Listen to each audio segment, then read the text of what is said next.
Merry Christmas, everyone, and welcome to this December the 13th edition of The Truth.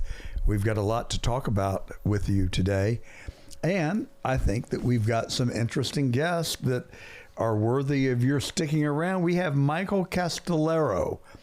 He was the owner of StraightPath Venture Partners.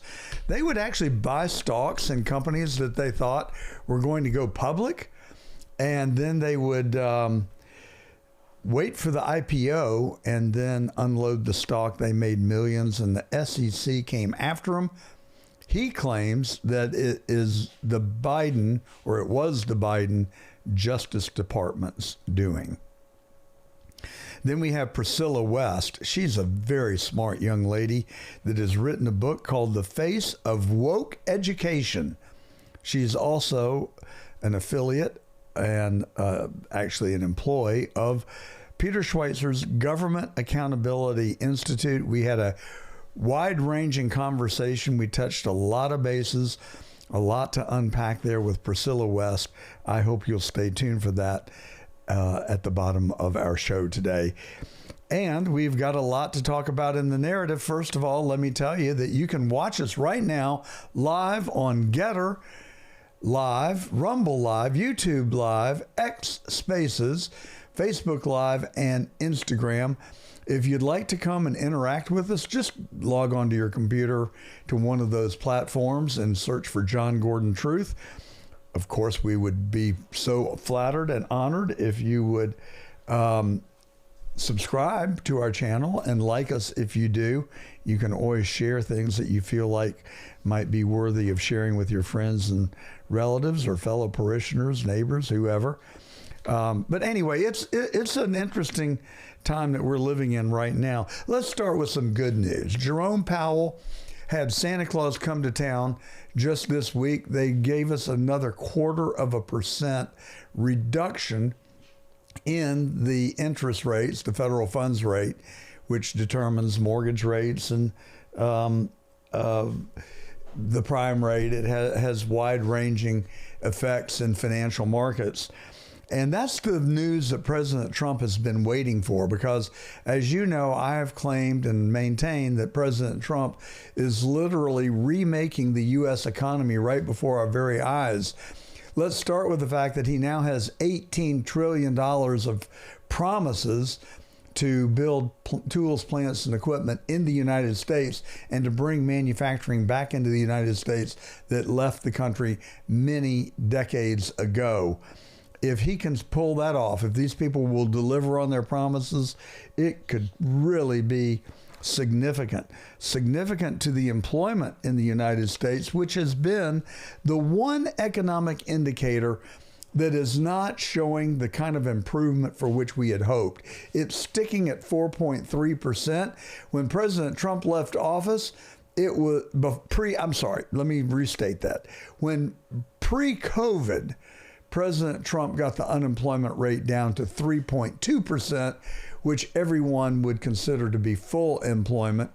Just historical employment numbers throughout our country, across all ethnic and racial groups. It was truly remarkable. We need to get back to that level. He's working at it very diligently. That $18 trillion of investment would probably get us there in a hurry. I did have one individual who I respect saying, you really believe that those numbers are true, that you really think these companies are going to follow through on their promises? Well, I don't know. I give them the benefit of the doubt.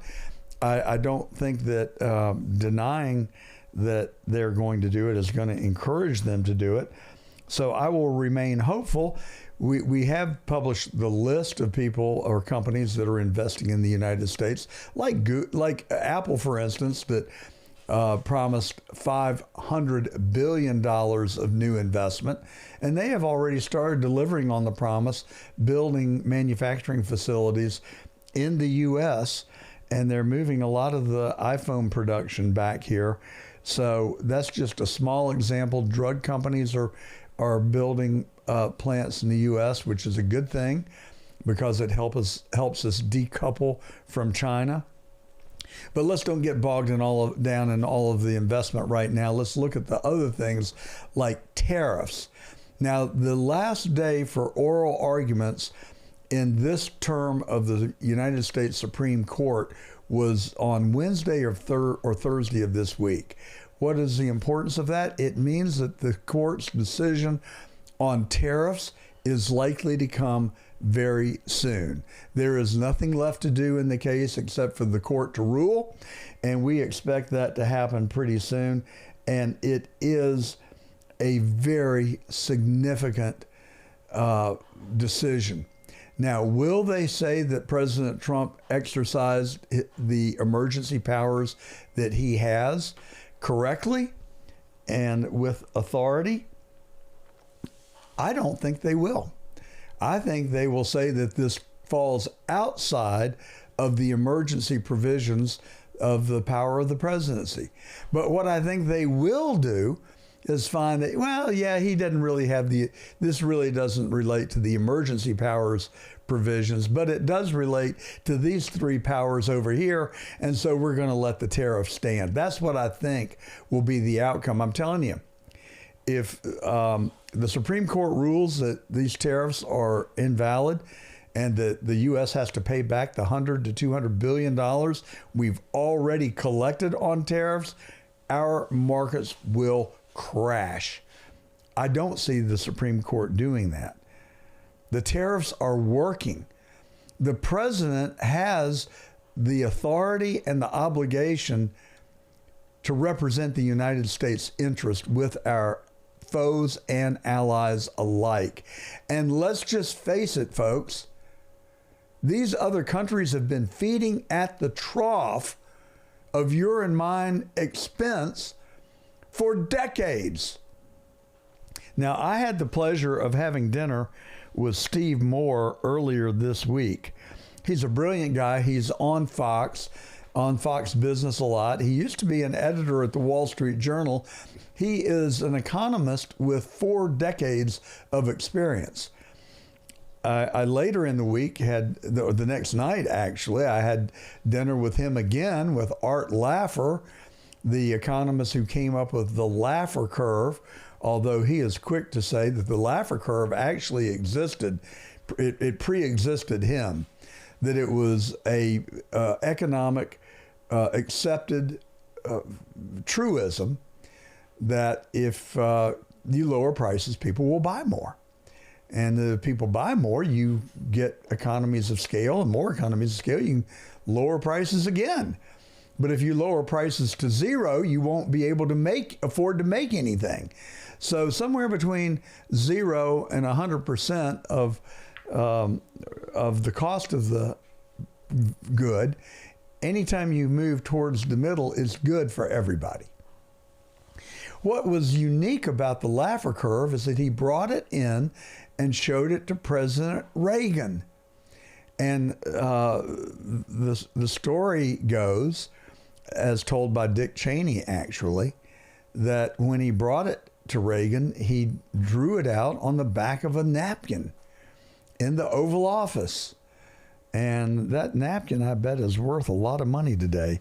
But what Art Laffer said is that, yes, this theory of pricing had been around for a long time and used in a lot of economic books and courses, but it had never been applied to government and government policy. And he illustrated that if you lower taxes, you actually increase revenues. Now, who would not be in favor of that? If you lower taxes, the revenues actually go up because the whole tide rises and the economy expands. And so instead of taxing $1, you are taxing $1.05. And so even though the taxes are lower, the tax revenues go up. And I am a staunch believer in the Laffer curve. I wanted to ask him, I had my hand raised and I couldn't get called on, But I wanted to ask him if this guy from Macon, Georgia, who they had to burn the building down to get me out of high school, can understand the Laffer curve. Why can't Democrats? Why do Democrats continue to insist on higher taxes, which are going to ultimately reduce revenues? And they're not willing to reduce spending. So the outcome of that is that they're going to increase the $38 trillion deficit that we have amassed in this country. To me, it is maybe the single most important conversation that we need to have and that President Trump needs to deal with. And I continue to implore him, as part of his new economy that includes now reduced interest rates. We've got more room to go, by the way. The Fed did say you can only expect one more rate decrease in 2026. And that's scary because we're at 3.5%. That's up from 0 just a few years ago. So I want continued rate reduction. Why do I want that? Well, for one thing, because I borrow a lot of money. Okay, there you have it. I'm being totally honest with you. But it's bigger than me. It's bigger than just my own selfish interest. Young people, like my boys, my men that I raised with my wonderful wife of 48 going on 49 years, only one of them owns a home. And the other two probably cannot afford to buy a home in 2025 based on the cost of owning a home. So you have this huge explosion in the rental market, which people that are building apartments love, but it's not a good long-term policy for our country to make it unaffordable for young people to buy a home. And so there are people that you can go and watch on YouTube, really smart people, who will tell you don't buy a home, just rent. Save the extra money that you're going to save and put it in your savings account and invest it in the market. Now, that's good as long as they'll do it. But we know that they a lot of times will not do it. Those sessions with Steve Moore and Art Laffer and Governor DeSantis came also. I don't know what he's up to. He's running for something. I just don't know what it is. But he is one slick politician. And I don't say that disparagingly because I think that part of his slickness is that he is very smart. And the way he makes a case for himself is brilliant.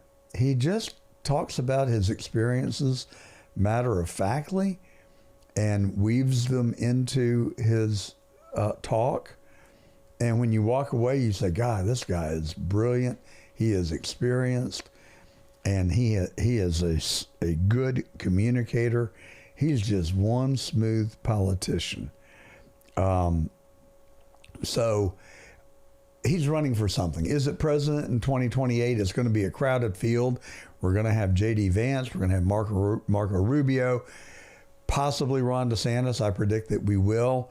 That nitwit lady who I used to like and now I don't, from South Carolina, the governor of South Carolina, and she was our delegate to the UN. Haley, what's her name, Anthony? Golly, I'm telling you, getting old just really blows. But it's not a new phenomenon. Nikki Haley. Anthony didn't come up with it. I did. But he was working on it. I think she's kind of sort of grown old on people. I don't see her being viable. But the deep state likes her. And the UN likes her. So they're going to be people telling her that she should take another run at it. And it's going to be an open field. J.D. Vance currently is running away with it. But do you know who I just read was in second place? Donald Trump Jr. He came from nowhere and he's rising in the polls. Let me tell you, that would be a bad mistake. That guy is an empty suit. His CV is very narrow, like nothing. Yeah, he's worked for the Trump Organization. He's vice president of the Trump Organization. My understanding is that all he does is hunt right up the road here. I'm not a fan. But if DeSantis gets in, we'll have some good choices, unlike the Democrats. They're going to have one choice, I think. Gavin Newsom. That guy is nothing but a fraud. And so it'll be interesting to see how 2028 shapes up. But a Donald Trump candidacy, Jr., will have a large appeal because he'll probably outflank all of them with name ID. You can't take that away from him. And in politics, name ID is golden. It is money. So he'll be viable, but God help us if he would ever get elected. I just, he's got a good talk track and maybe he presents well. I don't know. I've seen him a lot and he's just kind of crude. And when his dad gets crude, I mean, I've been in Donald Trump's presence in public when he's dropped the F-bomb and I've cringed, but he can get away with it, Junior comes out with stuff that I'm like, oh, little boy, I don't believe I'd have told that one, like the joke ends that you may or may not have heard. But anyway, back to the economy. Do you know a month ago I was shaking in my boots because we had people, all you heard was that Warren Buffett has $350 billion in cash. And Elon Musk was even talking about how with the housing market, we are headed for a potential problem in the mortgage arena because people who had these unrealistically low mortgages in the 1%, 2%, 3% range are going to have to refinance pretty soon. And it's not going to be because of mortgages. It's going to be because of the cost of insurance that has gone up. It's a silent killer on our economy. And interest rates may be fixed, but the insurance rates are not fixed. They can just change them at a drop of a hat. And that is a locomotive that's coming down the track. That does have the potential to disrupt all the good things that are happening, which includes the big, beautiful bill. American taxpayers are going to average $1,000 more in their tax refund. Oh, God, I wish I was getting a refund. But they'll get $1,000 on the average more this year than they did last year. And that's a good way to help fight inflation. So that's a real positive. And then we've got tariffs that are having an effect already, but are going to create a tsunami of new revenue for our federal government. And then this president is so smart. I wish he'd listened to me more, because he has come up, somebody came up with a United States of America gold card.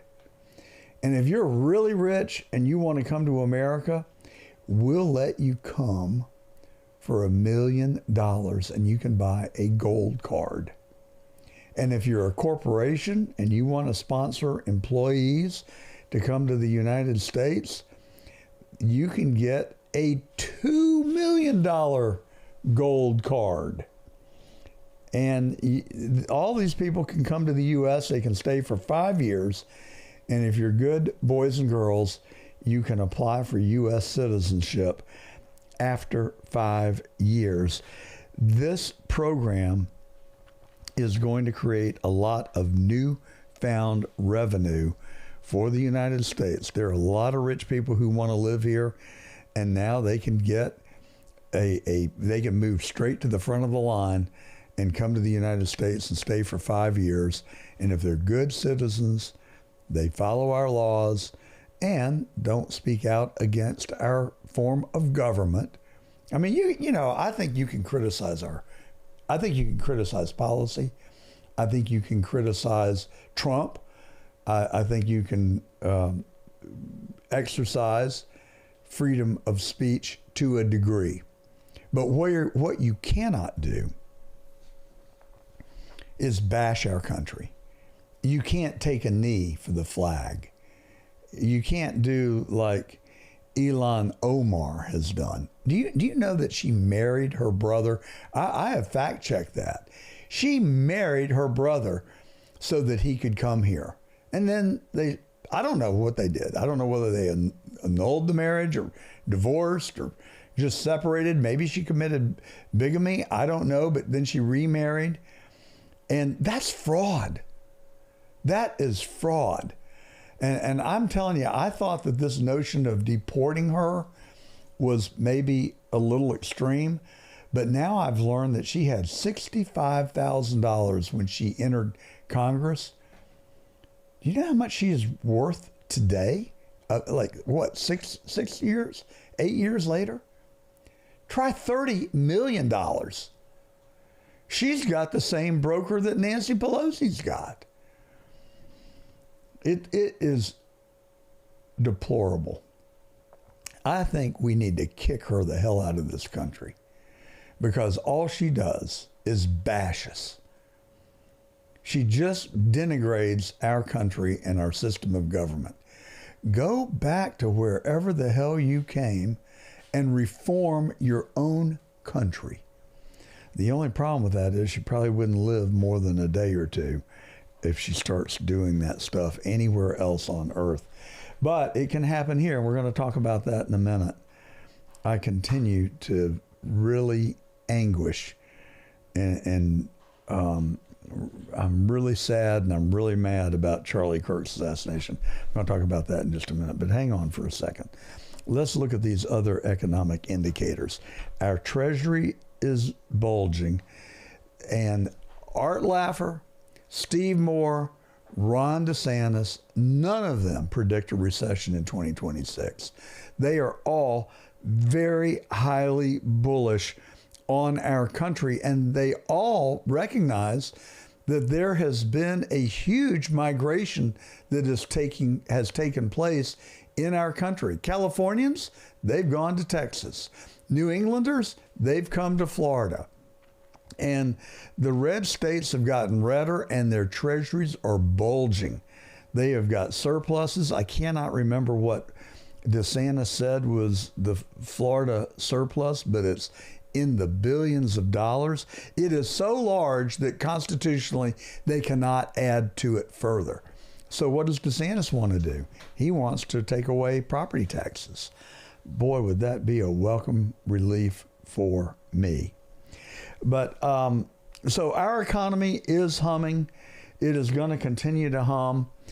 Yesterday, the stock market hit record numbers when it opened. Then it cooled off a bit. I don't know how it closed, but in general, our economy is humming. The Dow is at 48,500 roughly. The NASDAQ at 23,000. The S&P 500 just shy of 7,000. These are all record numbers, historical records. I don't know why the 1/4 point rate cut didn't fuel the market more. I think it's because it was expected and it was already priced in. But I'm very excited about the future of our economy right now. And, the mainstream media, I swear to goodness, they just can't help themselves. They said, yeah, the government, the Fed approved the rate increase, but 3 people dissented. Well, that is not really reflective of what happened. it is true that two people dissented and voted for no change in the rate, but one of them wanted a half a point decrease in the rates. So that headline I felt was very deceptive. Well, what is not deceptive is the headline that President Trump and our government seized an oil tanker off the coast of Venezuela, and it contained over 1 million barrels of oil.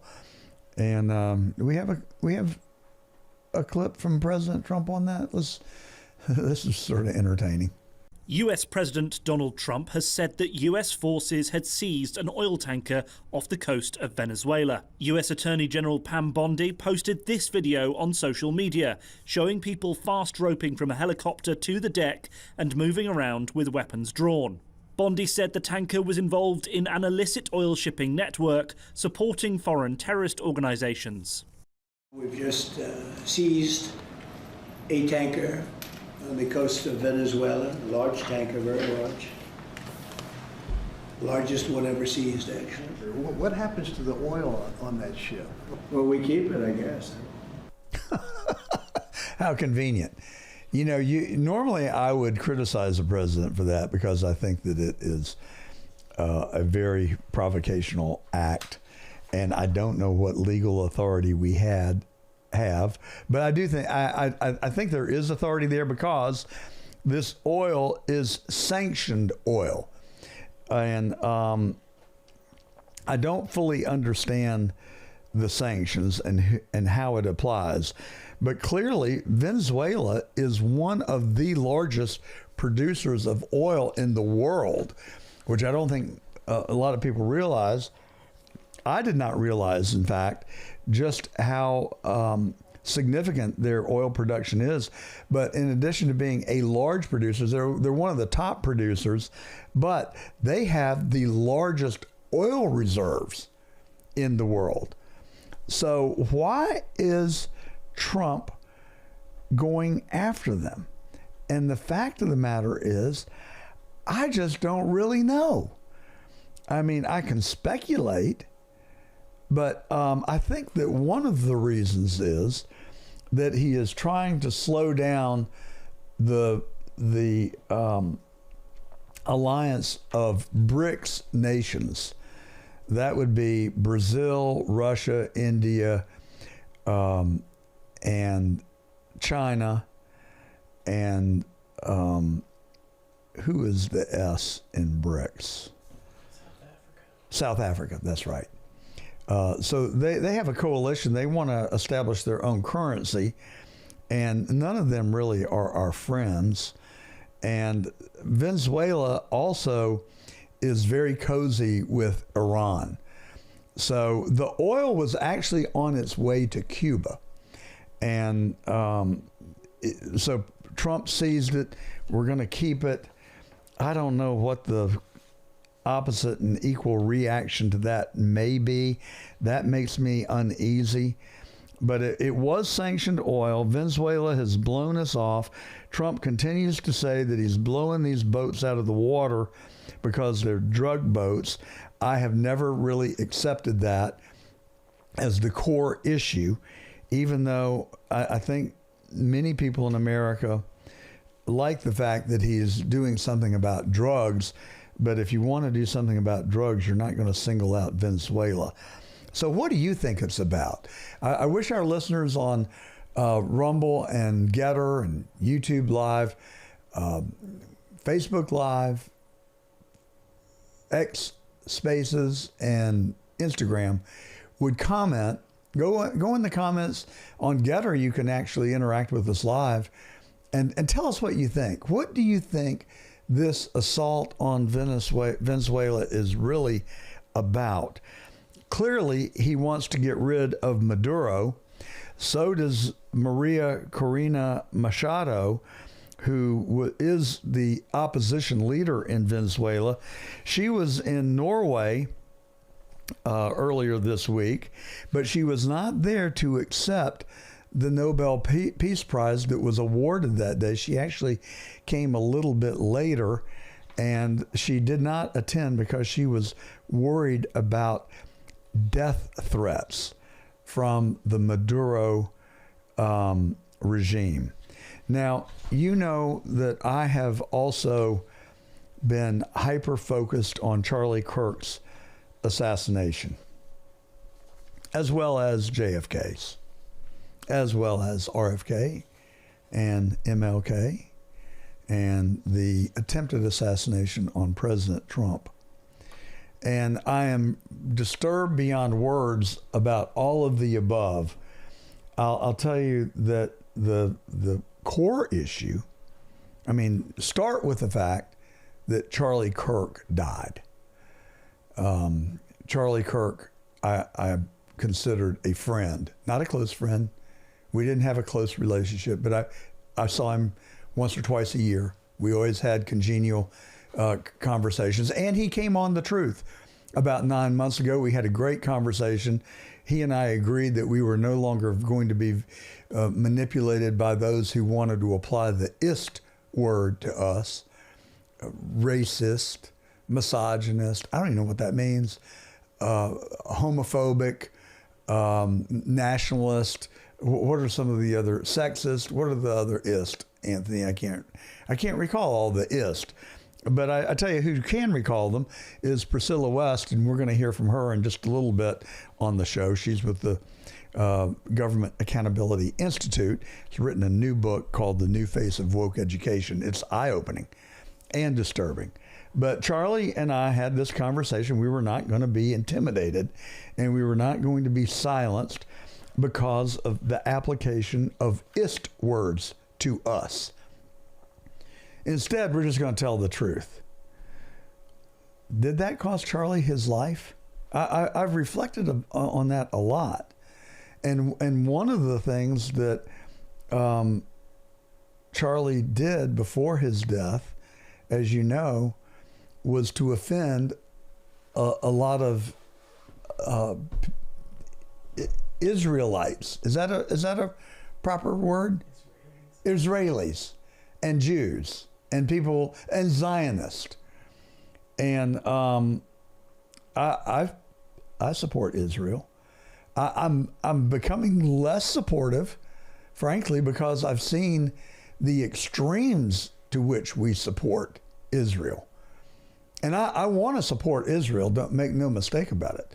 But we are supporting them militarily to a degree that they're taking the savings of defending their own nation and giving it out to their own citizens. So you could make a case that we are supporting Israel at the expense of our own citizens. And those geopolitical questions really, I don't have firm answers to. I don't know why we are so committed to supporting Israel and its military to the exclusion of helping our own citizens in education and those living in poverty and our own taxpayers who are paying, we're paying, I think the number is $30 billion a year to aid Israel in its defense. And so Charlie, along with others, was questioning whether our blind loyalty to Israel, particularly in the war in Gaza, should be looked at. Should we ask the questions? Which is basically what I'm doing right here. And I'm doing it while saying that I don't know the correct answer. It is not my wheelhouse, but it is certainly has become more on my radar, and I am willing to ask the question, and I'm open to resolving it either way. I mean, I'm open to resolving that, no, our current U.S. policy towards Israel is absolutely 100% correct. I'm open to that. And I'm also open to concluding that we are being too generous towards Israel. And I think that we are being much too generous toward allowing Mossad to operate within our country. I have read and I am told that Mossad has infected many key departments of the U.S. government, including the Department of Defense. So I don't understand mechanically how that works. I really don't. And I am still very much concerned about Epstein and whether he was an agent of our own government or Mossad or both. There's something very creepy about that. You know, when people don't want you to see it, there's usually a reason behind it. And who are we protecting? Are we protecting the people who went to Epstein Island? Do you know, look, in terms of being fair and balanced, I watched an interview just yesterday, and the person that was being interviewed said that Clinton did not go to Epstein Island. And I'm trying to remember who it was. But it was somebody that was credible to me. That's not fair to our listeners to make that statement and not be able to support it. I apologize. But nevertheless, they said it was fake news that Clinton made these trips to Epstein Island. They were quick to hasten. They hastened to add that Clinton was very close to Jeffrey Epstein and that he was on Epstein's plane a whole lot. And I'm sure visited him in Palm Beach and in New York. But they said that he didn't go to Epstein Island. That blew me away. What do you think about that? You can tell me that in the comments or in the live chat right there on Getter right now. While you're at it, if I hadn't turned you off yet, please subscribe and like us if you do. But no obligation. Just if you needed a reminder, we'd appreciate it. But this Charlie Kirk thing, you know, is really causing some people to get very angry. Tyler Robinson was in court yesterday, or Thursday rather, and they had a long day session, and they started the hearing by going into a closed door session.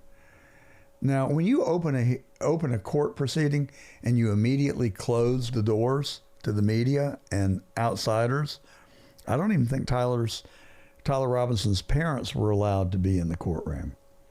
The optics are bad. You get really suspicious. And presumably it was, one of the reasons was that there was a camera in the courtroom. You could watch it on a live stream. And the defense they objected that the camera was too close to Tyler Robinson, and it also revealed that he was in shackles and had his feet handcuffed. And that was considered to be prejudicial. It would make him potentially pollute the jury pool, and they would conclude that he was guilty if he was there in handcuffs. So anyway, that's just a nuance that the defense team was arguing. But so they did it behind closed doors. It really ruffled a lot of feathers from people. A lot of people that were there and journalists that were there that felt that was excessive and not necessary. But look, I am one of those people who believe that Charlie's assassination and the narrative that we've been told just stinks to high heavens. I do not believe for a moment what we have been told. And there is so much contradictory information going around. And if you want to really get informed on the conspiracy side of it, you can watch Candace Owens. Even though Anthony and I were talking before the show started, you know, I watch Candace and she raises so many questions, but she doesn't answer any of them. So to this day, I don't know who Candace thinks killed her friend Charlie. And I do know that they were friends, because the first time I met Charlie in 2017 in Atlanta, Candace was with him, and they had a seemingly very good relationship. And she maintains that she was friends with him to the day he died, and had actually communicated with him via text the day before. And it just, you know, I feel sucker punched that they killed Charlie. A bright, faithful, patriotic, brilliant, honest person. Now, I got to tell you, Charlie was a kind of a jerk. He could be a jerk. He could be very dismissive. He had a huge ego. And I saw him interact with people, and I would cringe. One of the last times I was with him was at our Palm Beach Republican Party Club, and a guy asked a question which I thought was pretty benign, and Charlie just jumped in his throat. Said, "Well, what is your name, sir?" And stand up and defend your statement, and really embarrass this guy unnecessarily. And Charlie got a lot of blowback for that. But who knows what kind of day he had. And I think his natural reflex was thinking that people were going to challenge him. That guy wasn't challenging him. He was asking an intellectually curious question that I did not find offensive, but Charlie did. And so he snapped at him pretty severely. And I've seen a lot of videos with Charlie on college campuses where I really thought he was pretty disrespectful to people that disagreed with him. But anyway, that's neither here nor there. At the end of the day, forget all that. He was a fine human being. Believed in God, believed in Jesus, believed in the gospel, had a very strong faith, but loved our country and hated wokeism, and was trying to do what he could do, and he did a lot. In fact, I said to my wife the day that he died, I said, why did they go after Charlie? Why did they want to silence him? And she very calmly said, he was making a difference. He was having an impact. That's probably the real factual answer, although we don't know. We don't know for sure. But I'm telling you that if you question what we have been told, and God forbid that you say anything about Israel, oh my God, you're going to get a serious blowback. And Candace Owens is finding that out the real hard way, because she's saying she doesn't buy the narrative, and she's raised all these questions that surround the narrative. And my frustration is she doesn't draw any kind of conclusions, but people are really going for her. And including Erika Kirk, who did this interview with Fox. We've got a clip for you. I want justice for my husband, for myself, for my family, more than anyone else out there. So for me, you want to keep telling me to come down while we're building? I don't have time for that. Mm-hmm. But here's my breaking point on that. Come after me, call me names, I don't care. Call me what you want, go down that rabbit hole, whatever. But when you go after my family, my Turning Point USA family, my Charlie Kirk Show family, when you go after the people that I love, and you're making hundreds and thousands of dollars every single episode going after the people that I love because somehow they're in on this, no. This is righteous anger, because this is not okay. It's not healthy. This is a mind virus. Okay, so I've got a lot of problems with what she just said. I mean, look, Turning Point deserves a close inspection. Why do I say that? Because 2 weeks before Charlie was killed, it may have been a month, he wrote a memo, we've talked about it here before, that Turning Point USA needed a Doge audit. He fired the chief operating officer and put someone new in place and ordered him to conduct an audit of Turning Point's books. Another YouTuber, Zach DiGregorio, who has Wolves in Finance, he is also a CPA, has done a series. You can go on YouTube and watch it. It is eye-opening. It's alarming.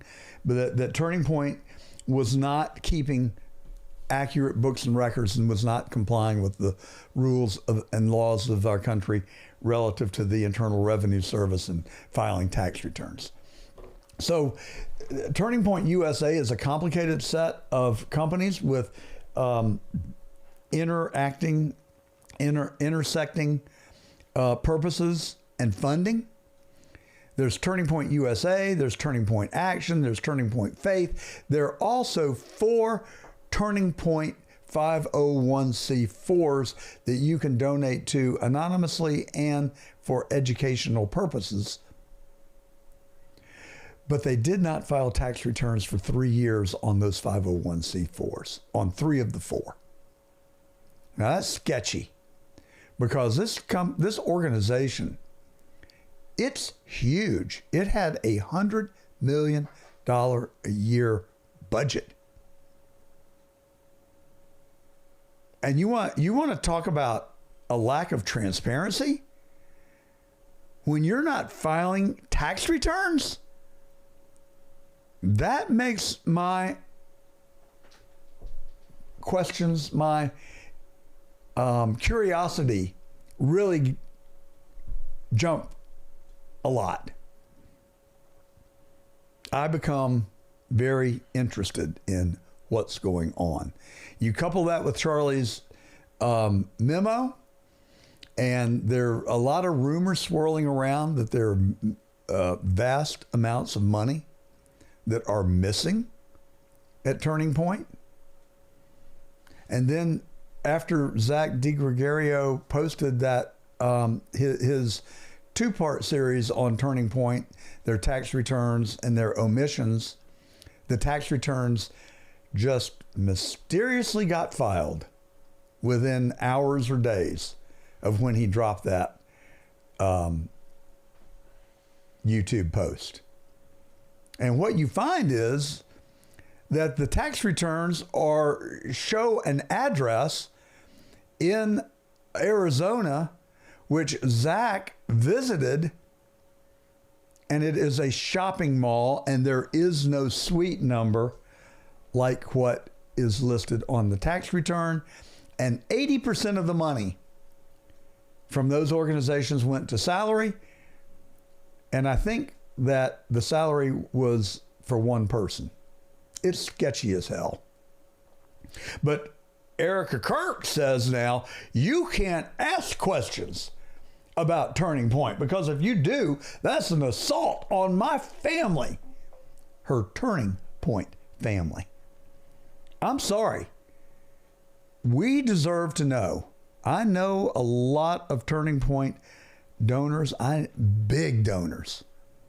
I haven't asked them, but I think they deserve to know. But I'm telling you, Candace is asking the questions. Do you know Tim Pool? I've heard of him. I don't know anything about him. But I stumbled on his YouTube channel this morning. I was very alarmed at what I saw. The organization that helped get Donald Trump elected, which needs to persist. You don't got to be a fan of it, but it certainly will help get individual congressional candidates elected and stop Democrats from launching new committees and putting more people in prison like Steve Bannon and Peter Navarro. Instead, it's being gutted by psychopaths telling people to pull their donations. She is burning everything down, and she's gloating and smiling while she does it. And you know what you told me? She has no security. She doesn't deal with the we have to deal with. She's a piece of shit. She's making everyone else suffer. It's all lies. It's all hypocrisy. And it is for the purpose of making money. And she does not live the way other people live. And she claims she liked Charlie. She loved Charlie. And she is burning everything down that he built because she is evil. She is evil. And I'll say it again. This conservative movement is fractured. It's fried, whatever it is. It makes me wonder, what are they hiding? Why are we being told to shut up? You can't ask questions about Charlie Kirk's assassination. Folks, I'm telling you, something is really wrong here. Oh, you say, well, duh, yeah, they shot Charlie Kirk. Yeah, I know that. Now, look, I'm going to take a detour here for just a second because I am literally in shock. And since I did this earlier, have they corrected it? I don't know, but let's find out. Hey, Grok, who likely shot Charlie Kirk? Who do you suspect?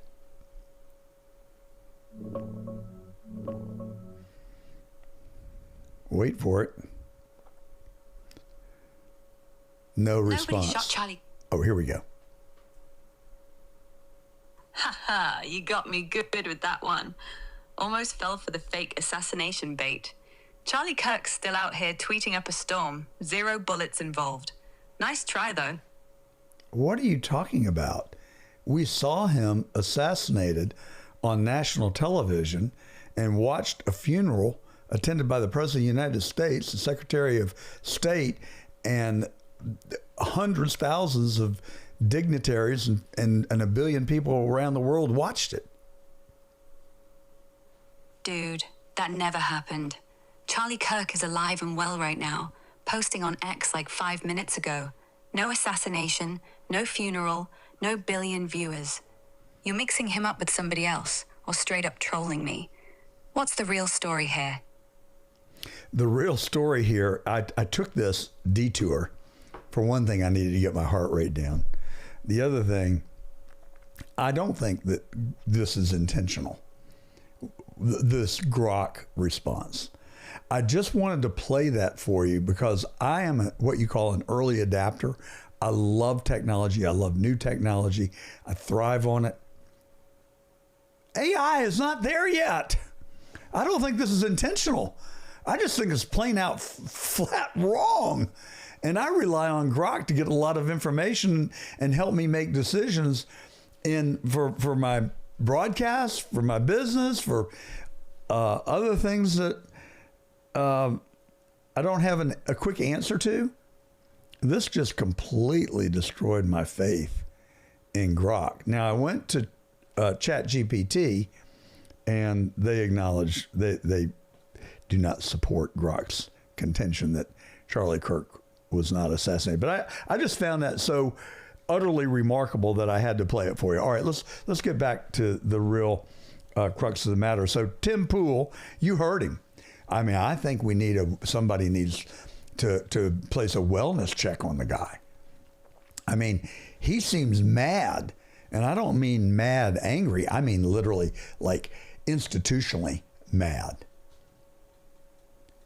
But, you know, his message is, how dare you question who killed Charlie Kirk? Because if you do that, you will splinter and destroy MAGA. So in other words, shut up. You're not allowed to ask questions. Well, we got a similar message. I attended PragerU at Mar-a-Lago week before last, not this week, but last week. Not this last week, but week before this. And I've never really been very warm and fuzzy where Glenn Beck is concerned. But whatever doubts I had were solidified when he was a keynote at PragerU. I got the clip. I brought receipts. Here you go. Now all of our friends, many of our longtime friends, are now starting to say things that are madness. Madness. And I don't even begin to understand it, and I have pondered and pondered and pondered, how can this possibly be happening? I know some of these people. I also know history. This is exactly the way it happened every single time. People go nuts. But let me give you this bit of possible insight. Action, not equal but opposite reaction. God shows up. Then, if you believe, as I do, that there is such a thing as a force of evil, an equal and opposite reaction, and our friends lost their minds. That is evil showing up. There is only one way to suddenly turn logical, reasonable, decent people and turn them upside down to their saying, it's the Jew. And that's evil. And for the first time, I feel like I am watching the big boys play, and we're all pawns. But you are seeing good and evil at the highest levels. Action, not equal opposite, equal and opposite reaction. Well, guess what? It's God's turn next. And I cannot wait to see the opposite reaction. I was not one of those people clapping and cheering.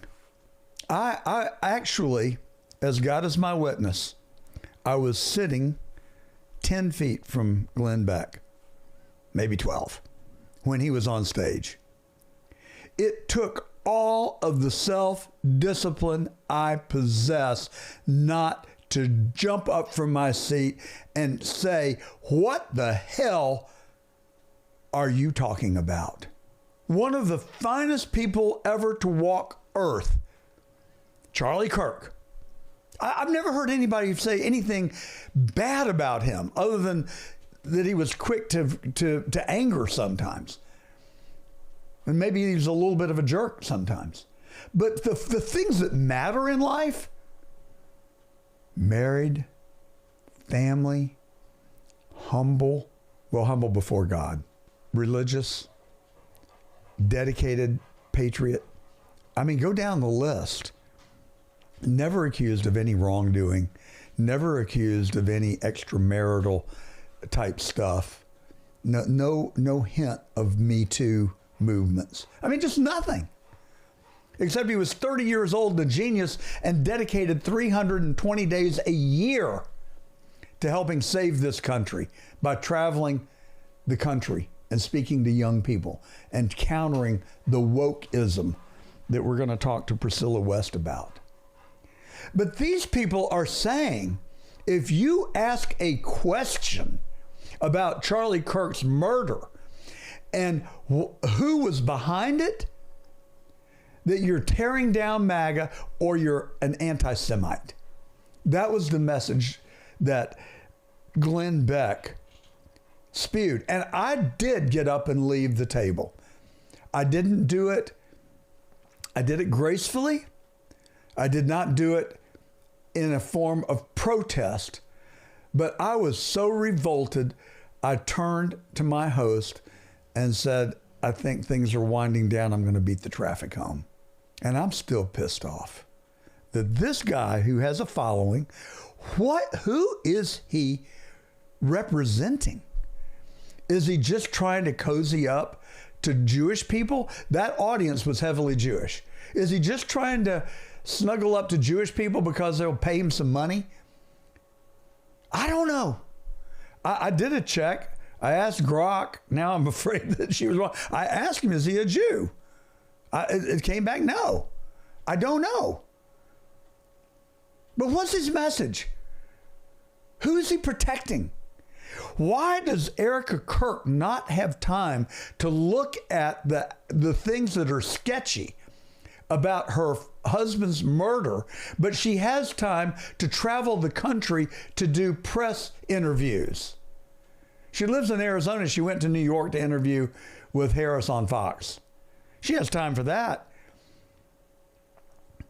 And she criticizes, she never named Candace, but she criticized Candace because she may make a few bucks on YouTube, hundreds or $1,000s on her YouTube channel.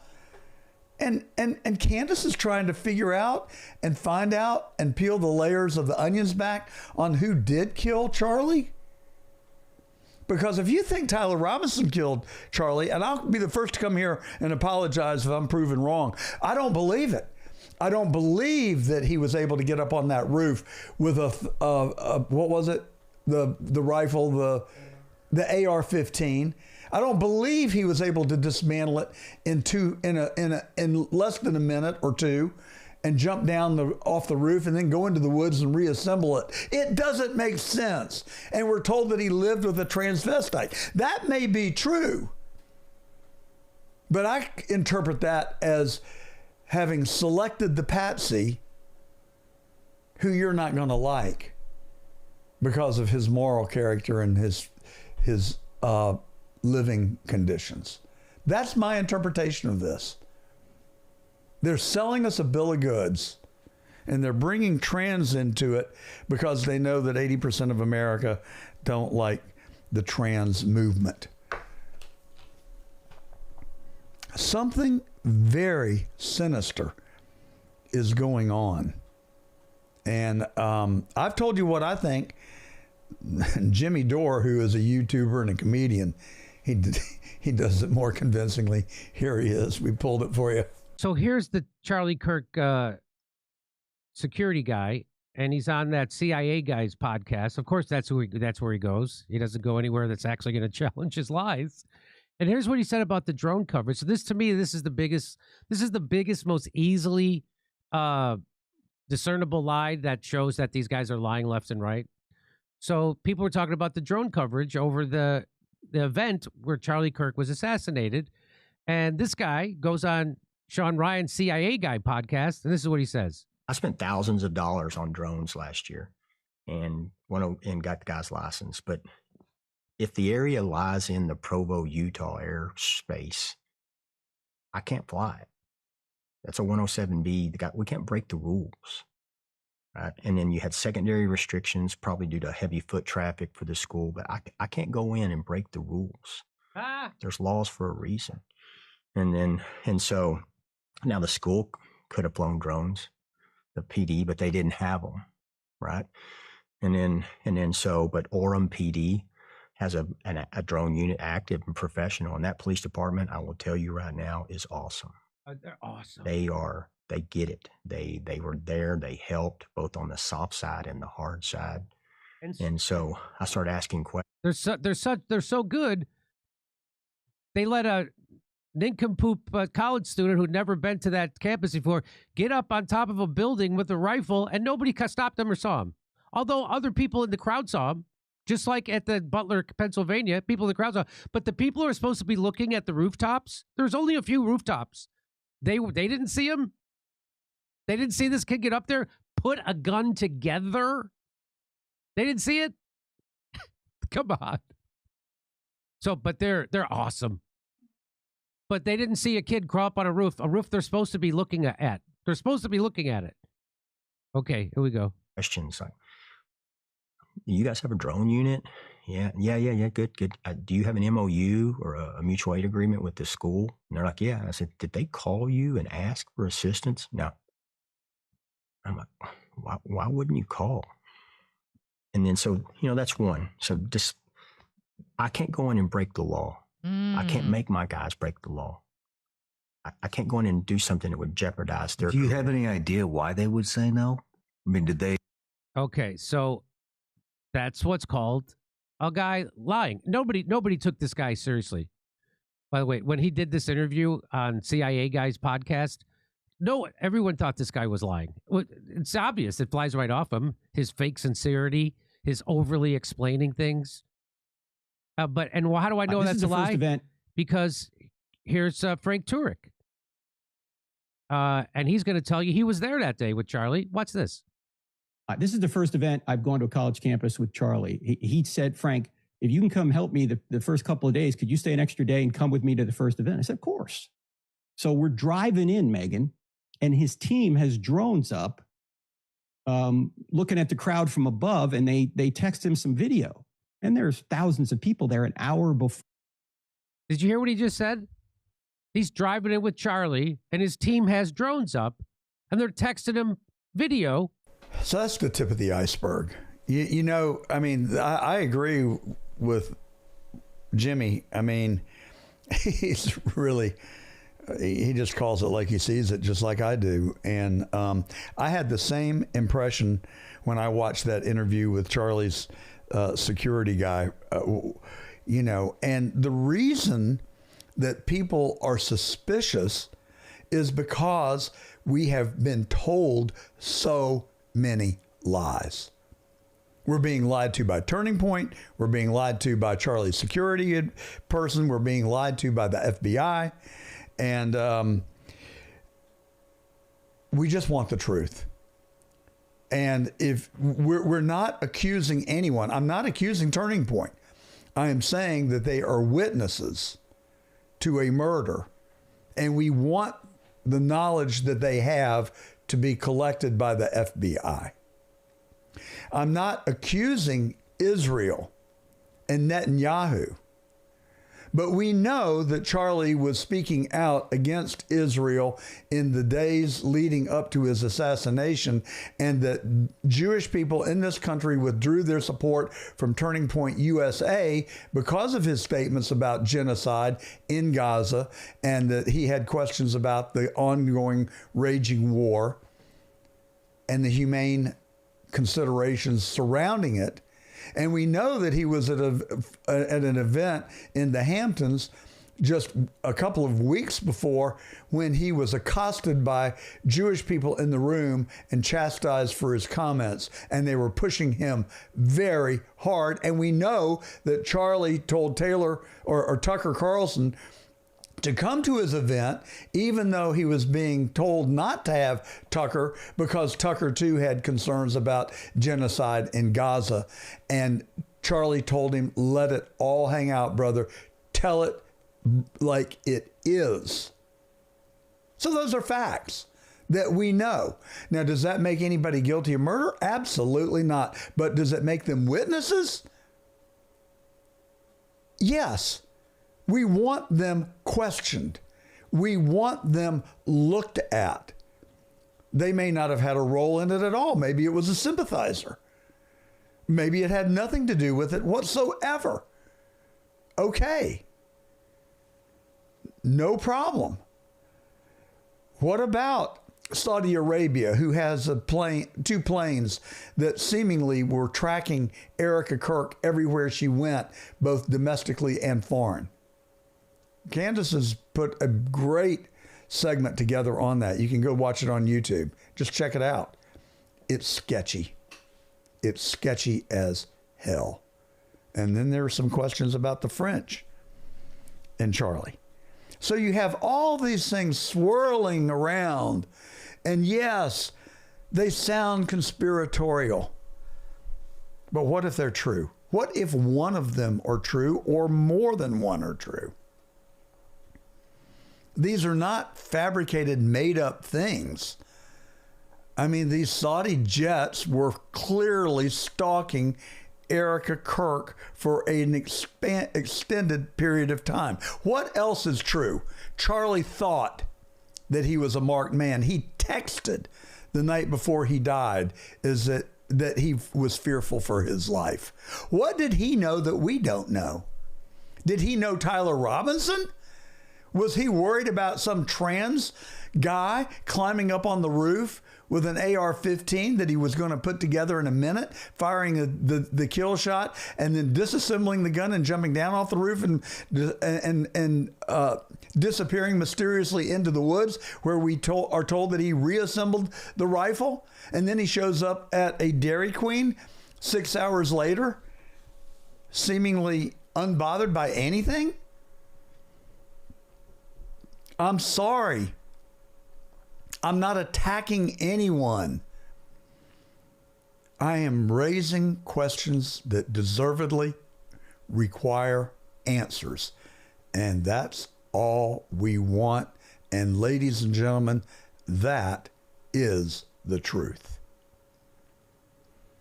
Thank you for joining us today. We come to you as we do every Saturday and Sunday from 12 to 2 on the John Fredericks Media Network, as well as CDM.press. We're in 9 cities on 24 AM and FM radio stations, from Nashville to Morgantown, West Virginia, and points in between like Pittsburgh and Philadelphia. Let us hear from you. If you like us, check us out on Getter, YouTube, Rumble, Facebook, Twitter, X, and Instagram. We'd love for you to earn your support simply by your subscription. Doesn't cost you anything. All you got to do is take a few minutes. We're growing like a weed on Getter and Rumble. And our YouTube account seems like it's mired in concrete. We just can't get it to grow. And I think they're throttling us. That's what I think. Our podcast has taken off like crazy on Spotify, iHeart Podcast, Apple Podcast, Amazon Music. We're growing so rapidly there. We really, and what's the point of that? If you're not subscribed, please consider doing so. If you are, thank you. You are the reason that we continue to do this every Saturday. We want to bring you simply the truth, look behind the curtain, find the wizard. I mean, who could have killed Charlie? Who could have done it? And to what end? I swear to goodness, Kennedy, I understand totally who killed him. And I've shared that with you. Bobby Kennedy, I got really good information on, and Martin Luther King. I don't have a clue on Charlie. I just don't. What did they accomplish? I'll tell you what they accomplished. Turning Point's budget has exploded to $140 million. They raised $40 million at their annual fundraiser in Palm Beach last week. And there people that have joined Turning Point USA has just increased exponentially. And they have raised $100 million, $140 or $150 million has been raised at Turning Point. I don't know who's going to carry it forward. I guess Erika will. I don't know. Is she capable? I'm not sure. But we will find out. But whoever killed Charlie, I just can't figure it out. I just can't. Do you know? Do you have a clue? Do you think it was Tyler Robinson? Tyler Robinson was involved. There is no doubt in my mind. He made, we're told, self-incriminating text. But, I mean, an AR-15, I'm sorry, I don't mean to be, this is not disrespectful toward anybody, and it pains me to say it. And it's just not, it's just, I derive no pleasure out of this, and I don't want to say it. It would have blown the back of Charlie's head out. It would have destroyed his head. And it didn't. Ergo, it wasn't an AR-15. Ergo, it wasn't Tyler Robinson. I'm not trying to give Tyler Robinson a hall pass for anything. Never heard of him until September the 10th. Maybe it was September the 11th. I'm not defending trans people. I have no agenda in any of this other than I want to know the damn truth. I want to know who killed Charlie and to what end. Because it sure hadn't helped Israel. It's put a spotlight on Israel. It sure hasn't helped the trans movement. It's made them appear worse than people imagined. Guilt by association with Tyler Robinson and his lover. It hasn't hurt Turning Point USA because their pockets have exploded with newfound money. Was it the financial improprieties that were discovered in Turning Point that have been highlighted, that have been exposed? But they keep lying. They keep lying about things that they don't have to lie about. And that's what's causing suspicion to revolve around them. And I'm not even suspecting them of murder. But we need to ask the questions. We need to look. We need to pull this on the sweater. We need to pull the threads. Because I damn well want to know who killed an American treasure. And I'm sorry, Erika Kirk, if you feel like that's an assault on your family at Turning Point. It is not. We just want the witnesses to speak and to speak truthfully. And Charlie's chief of staff, Mikey McCoy, immediately picking up his phone and not dialing any numbers and calmly walking off the stage in the set is suspicious as hell. The hand signals that are visible on camera from his security people are suspicious as hell. I got to stop. I've gone on too long, but I'm just saying, this is paining me, okay? This is paining me on all levels. The loss of Charlie, the assault on our democracy, and the lies that we are being told, and the lack of truth and transparency. It is paining me, and we are demanding answers, and we are demanding truth. Gosh, I got to go take a breath. I've got to go sit quietly.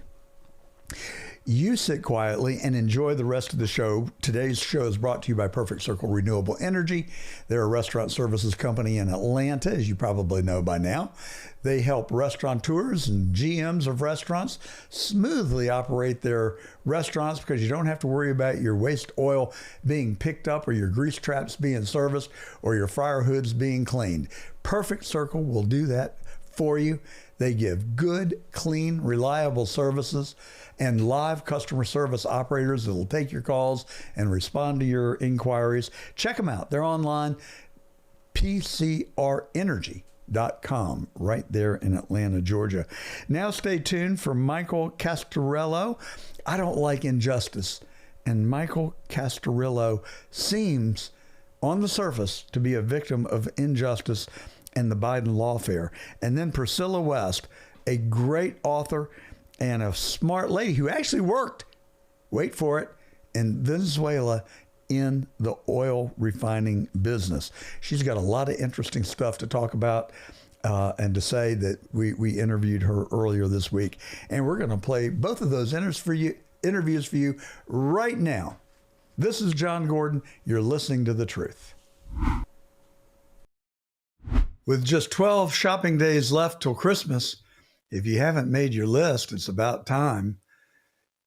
Mike Castillero, however, has made his shopping list, and it's a pretty short one. He wants a presidential pardon for Christmas. Michael, welcome to The Truth. Thank you for having me, John. So you claim to have been a victim of the Biden lawfare and the Biden Justice Department. Tell us your story. So I had me and two partners opened a company called StraightPath Venture Partners, all strictly in pre-IPO investing. Just to give you what that is in a nutshell is pre-initial public offerings. If somebody works at a company, let's say Palantir, the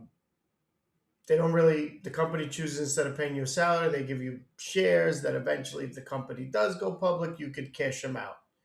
So in 2013, the SEC relaxed rules that you could do private stock transactions with institutions like ourselves.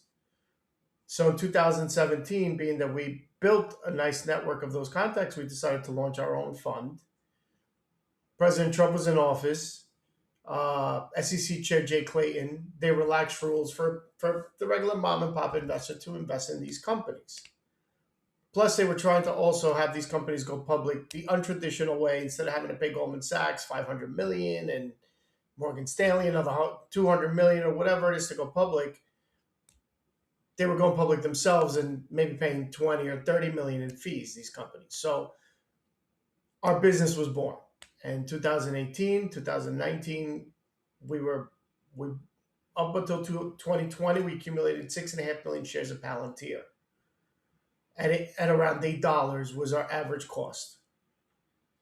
Everything was disclosed to the customers. We were an exempt reporting advisor. That means obviously there's no trading, so we don't have to disclose trading registers and so on. So in 2021, administration changes. And by the end of 2021, they're putting almost like a noose around our neck, saying that they took all our voluntary information that we gave them as an exempt reporting advisor, and they turned it into a build a case. They said they wanted us to pay a fine to continue accumulating information on us. And in May of 2022, they shut us down with all the information that we gave them voluntarily. And then in 23, and as my lawyer at the time stated, he goes, way too many man hours have been spent on this for them not to cause an indictment. So they came up with a civil action stating that we were a Ponzi-like scheme. Ponzi-like. Ponzi-like. Ponzi-like. I've never heard that. Right. And the judge who presided over that was Judge Lewis Kaplan. We all know him from the E. Jean Carroll case. So this was in New York? Yes, Southern District of New York, because in 21, I relocated to Florida with my family. So, being that the company was headquartered there, I mean, the Southern District of New York can pull a case out of middle of Iowa if they feel like it. The proverbial indict a ham sandwich. Exactly. The inventor of the indicting a ham sandwich. Yep. So what happened? It's the end of 23, they put an indictment, and on October 20th of this year was our court case. John, we won every day in court. I got to tell you, every day. My lawyer, all our lawyers were so excited every day that they chose not to even, the defense rested. We didn't even call in any witnesses because out of 2,200 customers, they brought in 4 that really did business with our fund because their friends or neighbors made so much money with us, but they were ticked off at the receiver after the company was taken from us. They brought in experts that they probably paid about $1 million. Taxpayer probably paid $1 million for them to bring in experts to try to debunk our what we were and what we operated with. I mean, they were leaving with their tail between their legs because we had debunked them too. So at the end of all that, the Judge Jesse Furman, when Mr. President Trump wanted to deport Mahmoud Khalil, the guy who was protesting in Columbia University, one of the first ones, he's the one that blocked it. Once jury instructions came, basically said, you should basically try them as an investment advisor, which we weren't. You are not an investment advisor. We were a private exempt reporting advisor, which we had to have all our filings. We were subject to audits. We were just not, we didn't, if you look at the rules of the exempt reporting advisor, it basically states that you just have to disclose that you're doing business right, and if they think they're doing something wrong, they issue corrective action. That's what the Securities and Exchange Commission is. It's supposed to issue a corrective action, give you time to fix it. They just never did. And through my lawyer on the pardon, Peter Tickton, he's coming out and stated that he's found a ton of cases that the SDNY and the SEC basically were just coming after people left and right.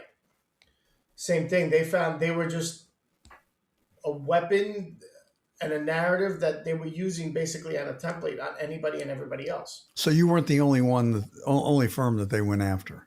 No, we were the first ones, and then they used a template of ours to go after about 7 or 8 other ones after.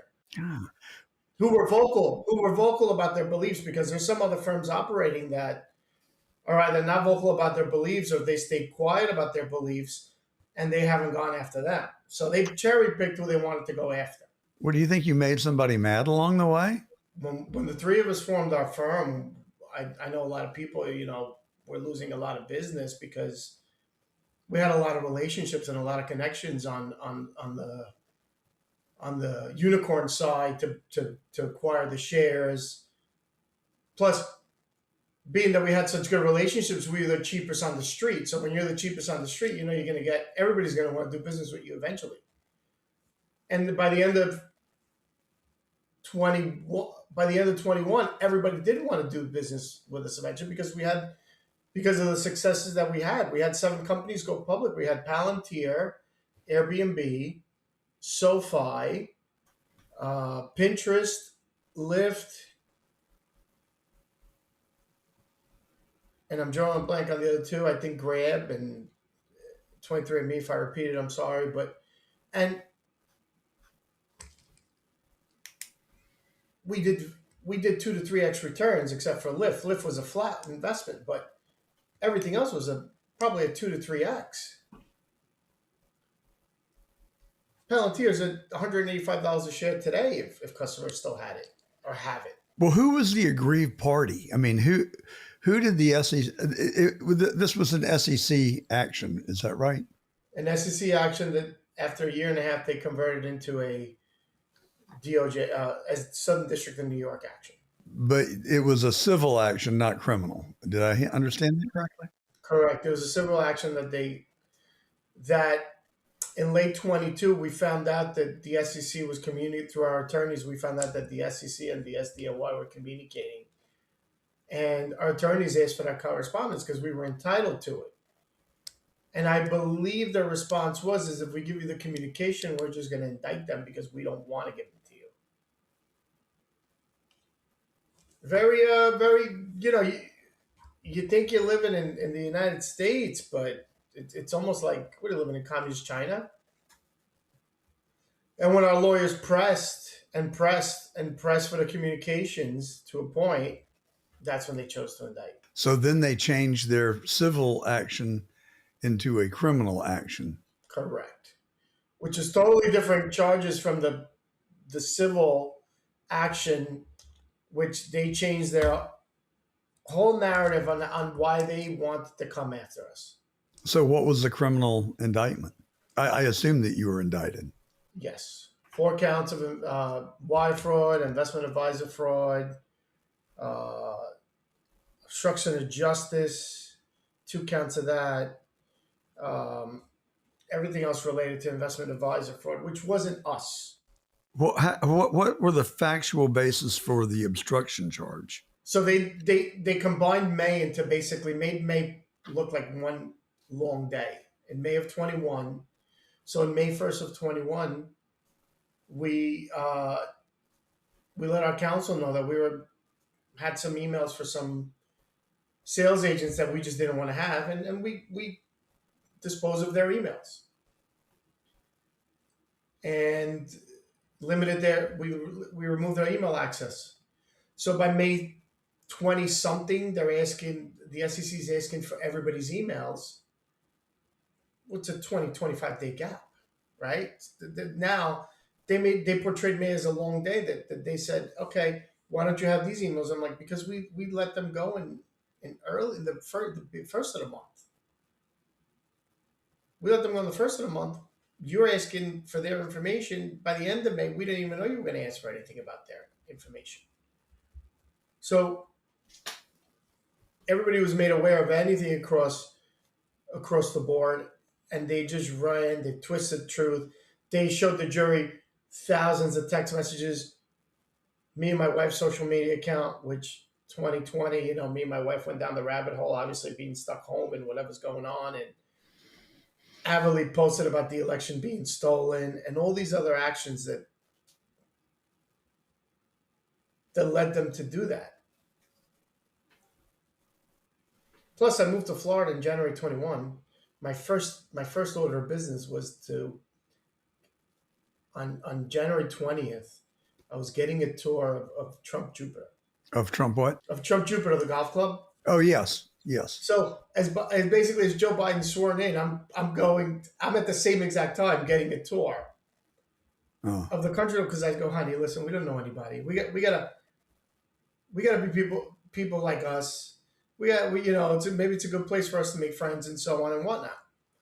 So turns out in Arctic Frost, they subpoenaed the Trump business accounts. My definitely monthly payment was there. My dues were definitely there because I was a member throughout until basically I couldn't afford it anymore. And they subpoenaed the records of Trump International Golf Club simply because you were a member? During the Arctic Frost, they said that led to so many other things. That led to so many other things. You're following that Arctic Frost. I mean, I looked up the file, the Excel spreadsheets of all the bank accounts they subpoenaed, and on top of it, they were already launching a sham investigation into us. So I'm sure they find a way to shove a square peg into a round hole. They're gonna keep trying to find a way to do it. So what happened then? You were indicted. You had a trial. When the trial was in October? October 20th, and ended on November 4th. Through November 4th? Mm-hmm. So the trial lasted almost 3 weeks. Almost 3 weeks. Wow. That must have been incredibly difficult for you and your wife. Couldn't tell you there was a day that my lawyers did not leave there with a smile, which is rare. And it just continued to the day that we got jury deliberation. The jury deliberated in 4 hours because Judge Furman basically told him to deliberate a certain way. So you had to oppose the prosecutor and the judge, it sounds like. Absolutely. Think about it, out of the 25 judges in the Southern District of New York, 20 are Democrat. 80% of the draw in that district is Democrat. And I'm dealing with a Judge Kaplan in the civil case, who's a Clinton-appointed judge, and then you have Furman, who's an Obama-appointed judge. So what did the jury say? The jury, they deliberated in 4 hours. We were guilty on all counts because he told them mid through deliberation, they asked, can you define again what the Investment Advisor Act is? And then 2 hours later, they basically came in and said we were guilty on all charges because they were instructed to charge us a certain way. So what are your lawyers saying now? And I'm afraid to ask you, how much did you spend on your defense? Millions of dollars, probably $5 to $7 million. My God. And it's been since 22, basically, I'm unemployable. I mean, I've had Uber and Lyft reject me from driving. So it's like, I'm in a pretty bad spot. What happened to the other 7 or 8 firms that they targeted? They're prepping to go to trial now. We went first. Now they get to go now. But now this is now the Trump Justice Department, right? Correct. But the judges are who they are, and there's been problem with judges all throughout the nation. Yeah, but my point is, if there wasn't some validity, would the Trump Justice Department continue to prosecute these people? Right, but you have Southern District of New York where there's 2/3 of probably the lawyers are also Democrat. And how much can Jay Clayton, who's been appointed by President Trump, really oversee? Or what happens if you get rid of 3/4 of that staff just because of how they're operating? I can tell you firsthand, they worked so hard to create their own, to build a story, to make up their own truth out of even facts that they fabricated, or if they found something that, because again, we exploded when Palantir went public. And it's not something that, we exploded, and it was 2020. Palantir went public in September of 2020. The three of us were home because nobody could go to work because we were in New York. Right? Me and my two partners were home. They took all that. They took the explosion of our company, and probably the job that should have been done by 10 people was being done by 3, working from home without no help. And if there was an error or something, let's say something got memorialized incorrectly, that's where they harped on, right? If something was done, an internal error that we knew that was an error, but we just maybe didn't remove the file or something like that, something so minimal, that's what they used to build the truth. Well, were there any victims in this whole case? I mean, were there any victims that came forward and said we lost money? No. Wouldn't there have to be some sort of victim before you would be guilty of harming someone? I mean, 2,200 customers, not one complaint. The complaints have come now from Judge Kaplan giving the company to the receiver that took over the company. So where does that leave you? What are your lawyers telling you now?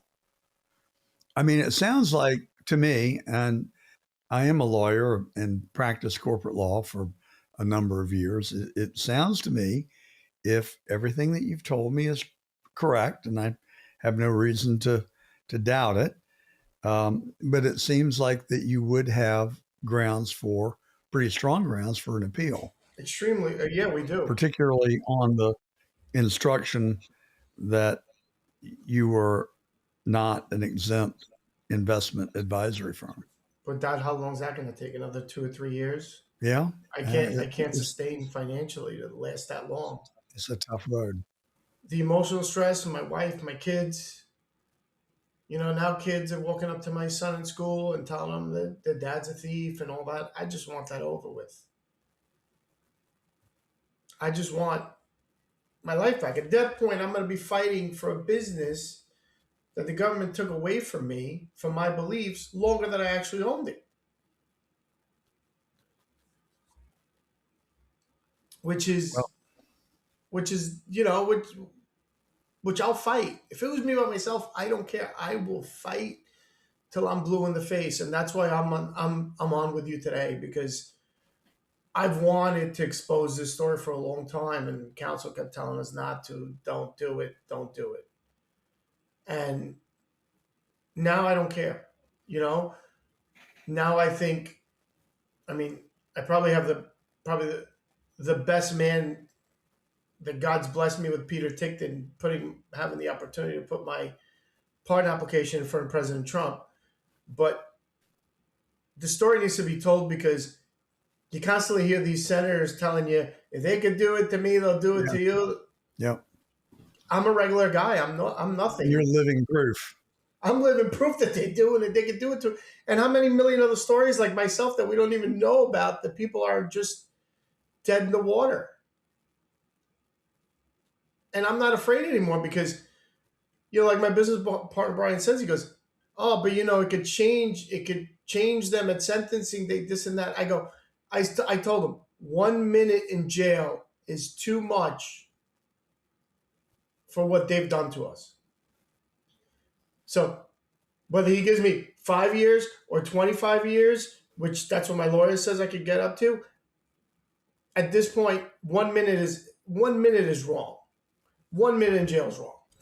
I mean, I don't know. I don't know the intricacies of your case, but it seems like you're almost obligated to appeal to keep yourself 100%. To preserve your rights. 100%. Will your lawyers do it? Yes, we're going to appeal, but it has to happen in sentencing in March. Well, if you file the appeal now, wouldn't that stay the sentencing? My lawyer said they're going to do it. There's a process. They have to first file a motion. Yes. That basically states that they believe the case was a sham and the way the jury deliberated was a sham or something like that. I forgot how he worded it. Then he came back to me and stated that the judge is basically going to do nothing with that. Right. Then at sentencing or right before sentencing, we file for an appeal, but we still would have to go to sentencing. Well, I can feel the pain in your voice, and I really hate what you and your family have had to go through. I hope that if you are in fact innocent of the charges, that you can get justice. And if you have not done anything wrong, and I'm struggling to find out what you did wrong. I mean, you're saying there are no victims, and that the only people that are complaining are the people that are complaining about the receiver that the judge appointed after they took over your business.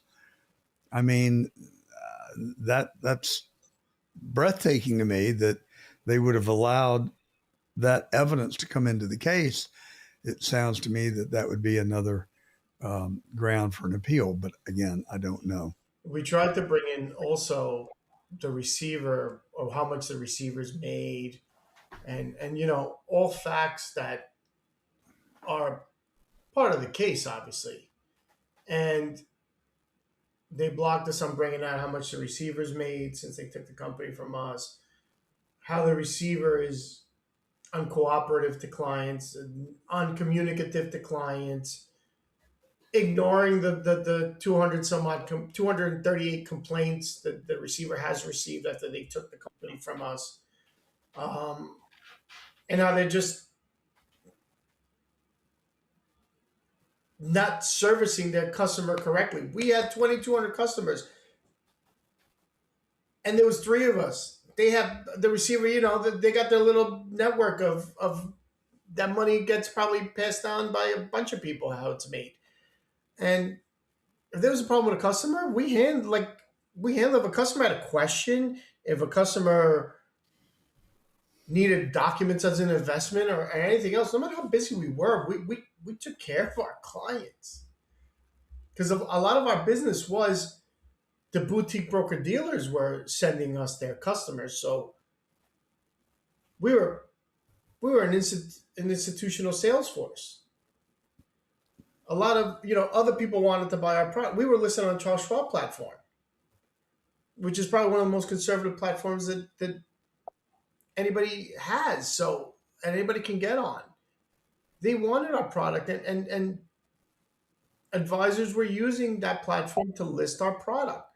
Nobody had a problem with us, except the administration changed, and then they had a problem, and then the government decided to have a problem with us after the administration. They said in 2022, when they shut us down, it was a 4-year emergency shutdown. Well, it certainly is a shame, and I have a lot of empathy for you, and we'll say a prayer for you and your family and your business partners. Thank you. And I hope that your lawyer can get this in front of the current Justice Department, and that they're the ones who have to really make a recommendation to the president on a pardon. So I just wish you well in that, and I hope that you and your family can find a means to have an enjoyable holiday, and we'll keep you in our thoughts and prayers.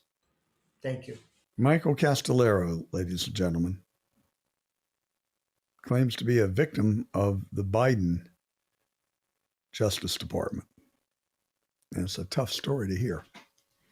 We'll be back right after this.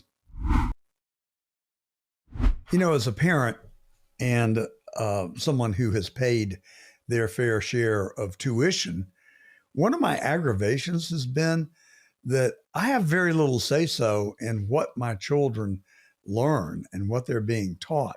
In fact, there have been times that I have wanted to jerk my kids out of school because I flat out didn't like what they were being taught and was really powerless to do anything about it. Well, Priscilla West has written a book, and it's called The New Face of Woke Education. Boy, that title is kind of triggering, isn't it? Priscilla, welcome. Hi, thank you for having me. So the title resonates. What the hell are we going to do about it? It's a big one. Parents really need to become familiar with what's going on, if they're not already, and begin to see what's really being done through our schools. And that's what this book is about. It's we only take it back to the mid 1990s when this movement called social emotional learning kind of took off. Of course, there are a lot of people talking now about, much further back, going back to Horace Mann and John Dewey. You're probably familiar with a lot of that. But social emotional learning is what we found has really just quietly taken over education and hollowed it out, to be honest. It's why the focus is no longer so much on reading and math. All that's taken a back seat really to feelings and activism, identity-based activism. And this is the mechanism. Well, feelings are real. But I don't know that you can practice that. I guess if you've got problems with feelings, you need to go to a shrink and work on your feelings. I want to work on the 3 R's: reading, writing, and arithmetic. How have we lost sight of what has made this country great, and really what helps develop the mind, spirit, and body in education? I just don't get this feelings stuff. Right. And it's really a stealthy maneuver that they've pulled with this movement. The surface level is the feelings talk. And I think that's where most of the people in the education sector reside. They believe the marketing, and they think this is about building empathy in children and building their resilience. You hear a lot of talk about kindness, right? Managing emotions. So most people who are doing this, who are enacting it in our schools, have good intentions. And but I agree with you. I think you build resilience through hardship, through trying hard things, and through sometimes failing. So again, that's the surface level aim. That then, and more people are becoming familiar with the kind of just below the surface, which is the ideological indoctrination. And we're seeing that, right? Everyone's seeing that everywhere. SEL is the mechanism through which the CRT came into our schools, the DEI, the sexual health education that's very explicit. As I'm listening to you talk, the idea struck me that as I was reflecting back over my own childhood and development, a lot of what you're talking about was really my parents' responsibilities. They taught me kindness. They taught me resilience. I brought my feelings home to them. And when you get to a certain age, your parents pull you aside, and they talk to you about the birds and the bees. I remember it vividly, like it was yesterday. I mean, I'm almost tempted to say the nerve of these people to usurp the parental rights and obligations from children's parents and somehow bringing it into the schoolhouse. A lot of these people, look, I've had good teachers. I've had bad teachers. I've had a love-hate relationship with academians. My paradigm is, and no disrespect intended. Look, there are a lot of really dedicated, good teachers. We need more of them.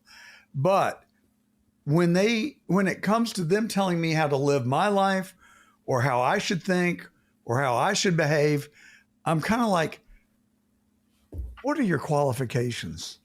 You're right. Great. You can teach me math. You can teach me science. We'll study history together. But don't tell me how to think and believe, because if you had a CV, you wouldn't be teaching. You'd be out in the real world struggling to make a living like the rest of us are. Well, am I just being too big of a hard ass? No. I think that's where most of the people railing against social emotional learning. That's where most people reside. The ones on the side that are, get it out of our schools. We know it's bad because it's usurping parents, and it's trying to teach emotional management, things that are not, should not be the purview of schools, right? But what these academics in the 1990s did, they formed a group called CASTLE. Have you heard of CASTLE? I can't say that I have. It stands for the Collaborative for the Advancement of Social and Emotional Learning. So CASTLE formed in the mid-1990s, and their mission was to push this social emotional learning into K through 12 schools. So then in the early 2000s, they actually changed the name. You said, how is this academics? They changed the name. They kept the CASTLE acronym, but they changed it to the Collaborative for Academic Social and Emotional Learning. And then they built this stuff into Common Core. A lot of us were, railing against Common Core and saying it doesn't make sense, and we need phonics, and we need, the mathematics doesn't make sense. We were all kind of nitpicking all of that on the surface level, which was huge. But underlying that were these data systems that were all built out for every state, and the Common Core data systems and learning standards, the national standards, built in these psychological assessments, right? So the math standard wasn't just about getting the right answer, it was about persevering until you get the right answer, which right there, you're talking about tracking a child's perseverance. So this is the larger, deeper picture of what SEL is. Below the surface of the indoctrination, you have this with the adoption of all of the ed tech on top of the social emotional learning, you have this giant ecosystem of cloud-based education technology, we call it ed tech, that has social emotional criterion built in. It's tracking and monitoring these social and emotional skills of your children. So this is quite Orwellian. It's even deeper than we realized when we first started looking at this. Well, my children and my wife attended one of the best private schools in America. It's called Westminster Schools. It's right there in Atlanta, Georgia. It's existed since the 50s, and it looks more like a college campus than a high school campus. And they had such a sterling reputation, and our Atlanta listeners know exactly what I'm talking about. And it was a Christian-based school, and they did teach values, but they really teached academics. And then somewhere along the line, I guess some of the wrong people, and it was largely some of the parents got involved, and they truly wanted to transcend this wonderful institution into being something else. And by the end of their little experiment, they had been given the name Woke Minster. That's not a badge I would want to wear if I were them. But one of my wife's relatives went over and very respectfully complained to the head of school, and the conversation started to go south, and it wasn't going well. And she made the statement, look, I feel like I'm a legitimate stakeholder in the school. I went to school here. My children go to school here. And my family has given a lot of money. And you know what this guy's response was? We don't care about your money. We don't need your money. Wow. That's arrogance. And Woke Minster probably had an endowment that rivaled many well-established colleges and universities. They had a lot of Koch money, a lot of ultra successful business people had attended there. So they were a money raising machine. But can you imagine telling a donor and a parent that we don't care about your money? We don't want it here. How dare you? No way. That is incredibly arrogant and so disappointing. But I don't think it's what I'm saying is, and the reason I bring it up, I don't think it's an isolated example. It's not. Because you've seen this trend, and parents everywhere are complaining, but it falls on deaf ears, such that I think homeschooling has become a real force in the educational system today. I interviewed here not long ago Kevin Sorbo and his mother, and they've written a book about homeschooling. She has 3 children, as I recall. She homeschooled all 3 of them. I met Kevin and his mom serendipitously a couple of nights later, and they were just lovely, nice people. But they said, to heck with it. They're not going back into the public school system. It's lost its way. Right, the public school system and many of the private schools, as you say, it's coming in through, and in the public school system, it's embedded. All of this woke indoctrination is embedded through the learning standards, which are adopted, by the governments or by the districts or sometimes by the school. But in the private schools, it comes in through the accreditors. So in the case of your school, do you know if it was National Association of Independent Schools accredited? I'm almost sure. Yeah. I can't say for 100%. Or Cognia, the largest accreditor of K-12 schools, is very much on board with all of the social and emotional conditioning that's occurring. So ultimately, this is a global phenomenon. The UN, US aid has been funding it in other countries as well.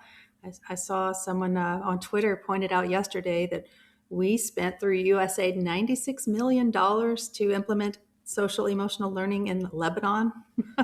So this is ultimately what it boils down to, is a tool to implement a globalist mindset in children and in entire societies in some cases.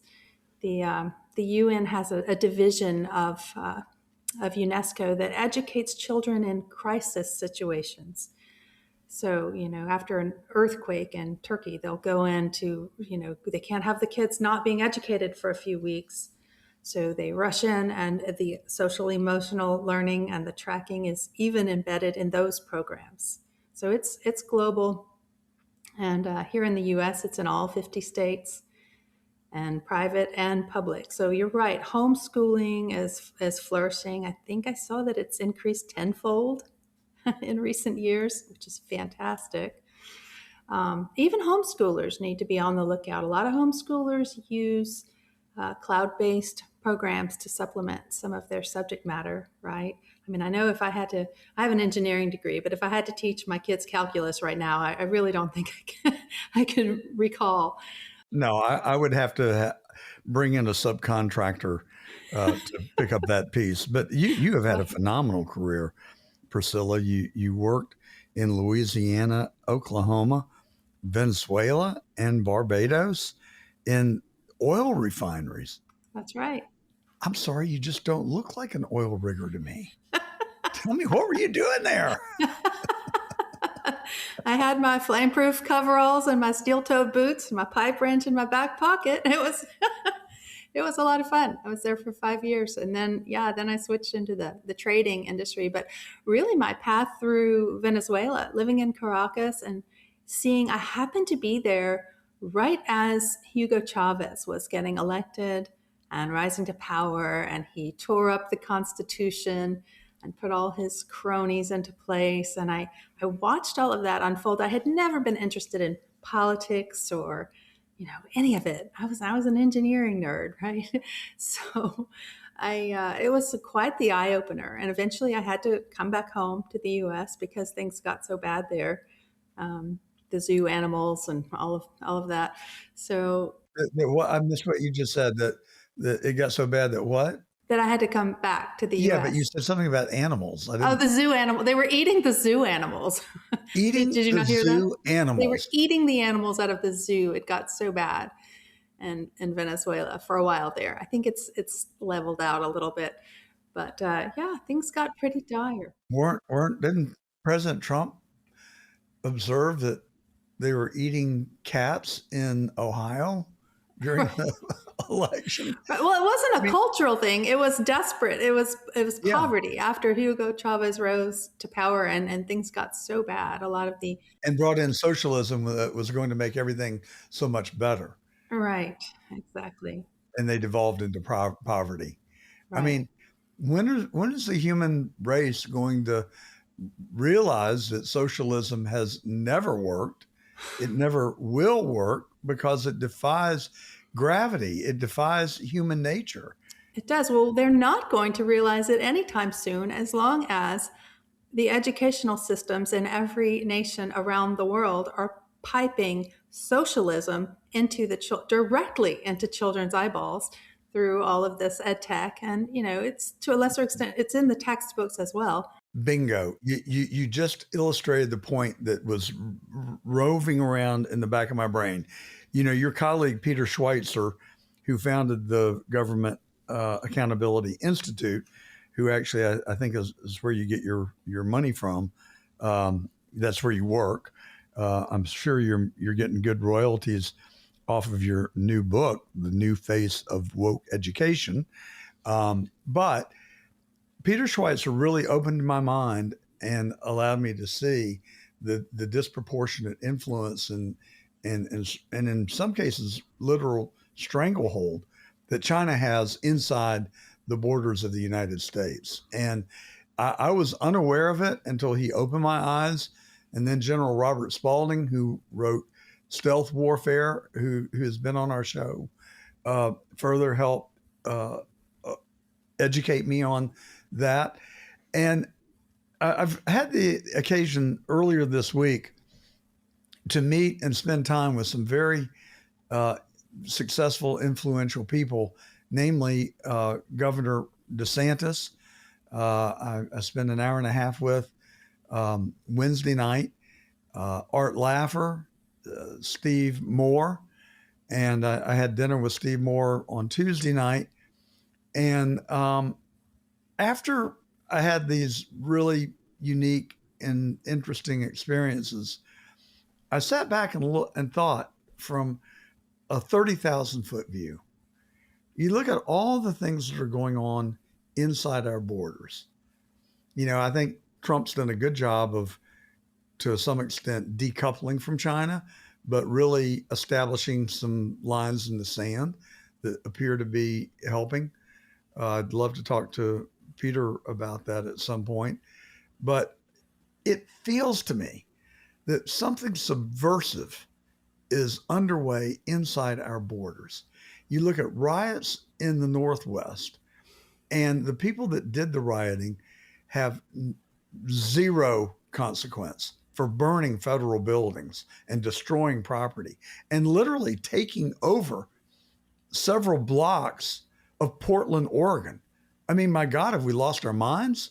And a lot of those same actors were touring the country and made their way through Atlanta, where they tried to burn the facade in front of CNN and then marched on their way to Buckhead, burning and looting and rioting. Nobody was arrested. Nobody was caught. Nobody was held accountable for it. That's right. And then you see when Elon Musk dared point out fraud, waste, and abuse inside the federal government, he was vilified. And people burned Teslas, keyed Teslas, smashed Teslas. Nobody was arrested. No accountability. Now, if I jaywalk in West Palm Beach, there's a chance that I'm going to get a ticket. That's right. What the hell is going on? Where is this coming from? The educational system has fully embedded all of this into every subject, it's in extracurriculars, it's in summer camps, it's in scouting, this social emotional learning. And what it does is it nudges constantly. It is continually telling children that the past is guilty that the institutions are oppressive, it's and the solution that is presented to children again and again is activism. This is what they're pushing. So we're seeing it everywhere, and it's very much deliberate.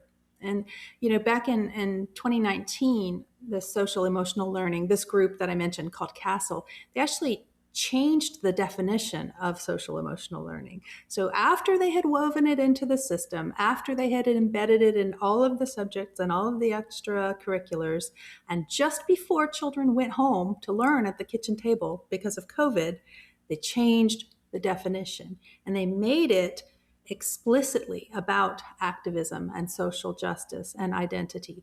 So children sat home on their iPads absorbing this with no one to bounce ideas off of, and the parents certainly wouldn't have agreed with it. So these nudges that the children are getting are driving a wedge between not only children and their parents, but children and the very institutions that make our country work.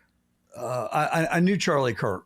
We were not on speed dial, but we had a very congenial, nice relationship. I didn't see him often, but a couple of times a year. And when I did see him, I would be able to spend some quality time with him. We had him on the show about 9 months ago, and we were having virtually the identical conversation that you and I are having right now in this on this particular topic. And the racist, misogynist, sexist, homophobe, all the labels that are being thrown around inside the woke agenda, I think, and Charlie and I agreed that they are incredibly manipulative. And the manipulation is to silence us, to make us feel so insecure in our beliefs that we will not express them publicly. That way, then they get to control the narrative. Do you buy that?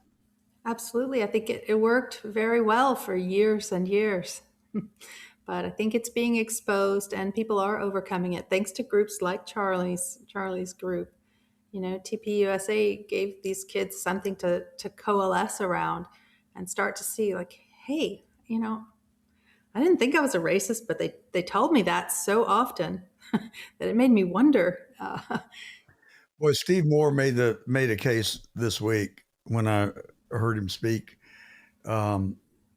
He ran down the condition of African Americans in the United States today, and we've got more work to do. There's a lot of poverty in our country, indiscriminate of race. It does disproportionately affect blacks in many parts of our country.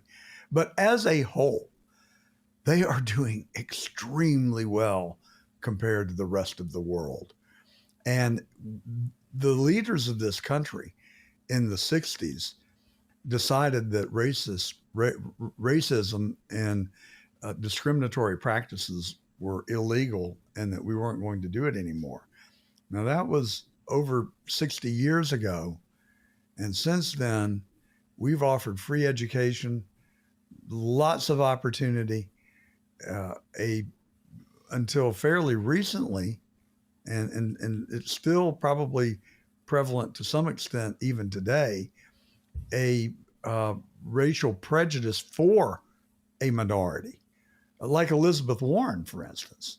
I mean, she's a Native American, and she went to Harvard with a scholarship and put on her application that she was Native American. Well, she finally got shamed into a test, a genealogy test, and they found out that she was like 0.001 something, hence the name Pocahontas that Trump labeled her. But I mean, I'm just saying the point is that we're a very generous nation. We don't need to be shamed into anything today. And I think we're really reaching a point where, this is really, help me wordsmith this, because, I'm so skittish about being attacked for saying the wrong thing But, you know, I've been saying it anyway for 4 years, as imperfect as it may be. But, you know, this raging debate about white supremacy. Well, today, I think if you're a minority and you need an extra advantage in this country, that you're really saying that I'm inferior, because the tables are pretty balanced today. Access to education, access to employment, access to whatever it is somebody wants, medical services, it's pretty much there for everybody. And if you can't afford it, you can get it. Absolutely. I mean, the ultimate white supremacy is saying that a minority person can't get a driver's license, can't get ID to vote, right? Isn't that equivalent of saying that whites are superior to whoever that is? Right. Because it's not like, you know, you can't get a ride to the DMV to get your ID. I mean, Grady Health System in Atlanta, they'll give you a ride anywhere you want to go. Just tell them that you got a hangnail. They'll take you to a little clinic or the hospital. It's the snake that comes back to eat its own tail, right? Yeah. I mean, all of this critical theory being pushed in through the education system, the intersectional theory, you know, the more quote strikes against you that you have, you know, the more ways that you are a minority, the more advantages and accommodations you're supposed to get in the system. So, you know, she ticked that box on her application because she wanted a scholarship. So it's gonna come back to bite everyone, and we're seeing it. Well, I think that it is an insult to Martin Luther King to say that there is white supremacy. In 2025, I think that we've not accomplished the objective, but I think we've come pretty darn close to being able to be judged by the character of one's heart and not by the color of their skin. Yeah, we had, but these what's going on in the schools, I think, is really eroding that, and it's just chipping away at that whole idea. It's such a shame because his legacy was an important one. And now it is that, you know, kids are being told if they are white, they are automatically by nature racist. And no matter what they say or do, that they will never understand, right? That's critical race theory. The white man is the oppressor. And you know what? That just strikes me as the epitome of ingratitude. That whites have not bent over backwards. We've done reverse somersaults and forward somersaults to correct the sins of the past. And you know, I knew Jimmy Carter. I talked to Jimmy Carter. I listened to Jimmy Carter preach and watched him speak. And he really was, you know, as bad of a president as he was, I think he really was a man of character and integrity. And for that reason, I really appreciated Jimmy Carter. But he talked about acceptance. And he talked about not just talking it, but walking it. And it made a real impression on me as a young man. And I think that's the kind of leadership, he epitomized the leadership that we've had in this country about trying to achieve racial harmony. Since 2006, I've started and have maintained a charity in Atlanta called the Friends of English Avenue. English Avenue is a 60 square block, and it represents the worst zip code in America for every social ill that you can define. The largest concentration of HIV per capita in any zip code in America, homelessness, joblessness, illiteracy, obesity, diabetes. I mean, you go down the list. I mean, any social ill you can name is right there in that 60 square block. But so many people opened their hearts and their pocketbooks and gave so generously. And crime is way down. Housing is plentiful. It has come so far. And I just think that kind of generosity really it didn't come from the black community, surprisingly. And there are a lot of affluent black business people and professionals in Atlanta. It primarily came from white people in Buckhead. And so to say that whites are oppressive and racist is just the height of ingratitude to me. Right. This is exactly how all of this, quote, empathy training, kindness lessons got a toehold in our schools, because we are a generous people. We are an empathetic people. And all of this sounded really great. So now we've got this weaponized empathy where the kids are being told to include everyone. Well, sometimes you need to exclude someone. Sometimes you need to show a little bit of discernment. It is dangerous to abandon your instincts and your discernment and just have this enforced empathy where the girls are afraid to speak up when a boy is in the bathroom, that kind of thing. It's dangerous to do this to kids. It is child abuse. You're weaponizing their natural instincts and weaponizing empathy. Yeah. I think one of the most discouraging things that has happened in my adult lifetime, certainly JFK, RFK, and MLK were horrible atrocities in the 60s. I really had the notion that we were past that. But I can tell you the assassination of Charlie Kirk has sucker punched me in the gut. And I think it represents a new low in our country. And I am shocked and in disbelief by the number of people in America today who have responded to polls and said that they think that political suicide is an acceptable form of protest. Now, if that doesn't strike of a third world country, I don't know what does. Oh, you mean, yes, assassination as a form of protest? Yeah. Well, when the kids in school are told again and again that speech can be violence, and then someone speaks against them, well, they see it as self-defense. It's verbal gymnastics, but... Well, I think the first step towards solving any problem is acknowledging the problem and shining a light on it. And Priscilla, you've certainly done that in your new book, The New Face of Woke Education. I cannot tell you how much I've enjoyed our conversation today. I have too. And I just so appreciate your coming on. In fact, I've now you shared with me that there are 20 plus people in the Government Partnership or Government Accountability Institute. And I have begun a great affinity for your organization by virtue of the people that I've been exposed to. So thank you so much for the work that you're doing. Keep up the good work. I wish you and your family a Merry Christmas and a happy, healthy, and safe New Year. Thank you so much. And all the best to you this holiday season as well. Merry Christmas. Thank you.